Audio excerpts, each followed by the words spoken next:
மீனாட்சி கல்யாண வைபோகமே சோமசுந்தரேஷர் வருகின்ற மணக்கோலமே வேதங்கள் காணாத பாதங்கள் புவி மீது தானாக வரச் செய்த காமேஸ்வரி தானாக வரச் செய்த காமேஸ்வரி மீனாட்சி கல்யாண வைபோகமே தேவர்கள் தலைவன் இந்திரன் காளாஞ்சி கொண்டே பன்னீர் தெளித்திடவே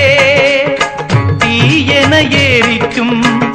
அக்னி தேவன் தூபம் காட்டி நெருங்கிடவே தென்றலின் சுகமீது என்றிட வாயுவும் ஆலவட்டமதை வீசிடவே மாரியை வழங்கும் வருணதேவன் மணமலர் தட்டை ஏந்திடவே